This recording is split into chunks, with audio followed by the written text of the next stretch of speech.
ইনকিলাব মঞ্চের মুখপাত্র ও ঢাকা ৮ আসনের সম্ভাব্য প্রার্থী শরীফ ওসমান হাদী হত্যাকাণ্ডে জড়িত মোটরসাইকেল চালক আলমগীরের সহযোগী হিসেবে পরিচিত এক যুবলীগ কর্মীকে গ্রেফতার করেছে পুলিশ। গ্রেফতারকৃত ব্যক্তির নাম হিমন। তিনি আদাবর থানা যুবলীগের সঙ্গে যুক্ত বলে জানিয়েছে পুলিশ। গ্রেফতারের পর তার দেওয়া তথ্যের ভিত্তিতে চালানো অভিযানে একটি বিদেশি পিস্তল, গুলি এবং বিপুল পরিমাণ বিস্ফোরক দ্রব্য উদ্ধার করা হয়েছে।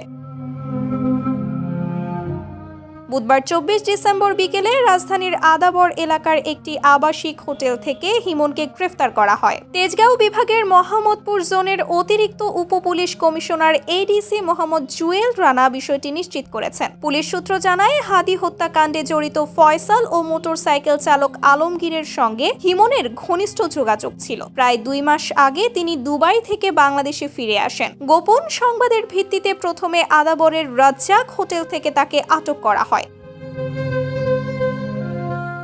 পরবর্তীতে তার দেওয়া তথ্য অনুযায়ী আদাবরের ১৭/বি এলাকার মেহেদির বাসায় অভিযান চালানো হয়। সেখান থেকে একটি বিদেশি পিস্তল, কয়েক রাউন্ড গুলি এবং বিপুল পরিমাণ বিস্ফোরক দ্রব্য উদ্ধার করা হয়। এডিসি মোহাম্মদ জুয়েল রানা জানান, গোপন সংবাদের মাধ্যমে জানা যায় হিমন একটি আবাসিক হোটেলে অবস্থান করছেন। সেই তথ্যের ভিত্তিতে অভিযান চালিয়ে তাকে গ্রেফতার করা হয়। প্রাথমিক জিজ্ঞাসাবাদে তিনি গুরুত্বপূর্ণ তথ্য দিয়েছেন এবং বর্তমানে তাকে আরও জিজ্ঞাসাবাদ করা হচ্ছে। গ্রেফতার হিমন হাদী হত্যাকাণ্ডে জড়িত মোটরসাইকেল চালক আলমগীরের ঘনিষ্ঠ বন্ধু।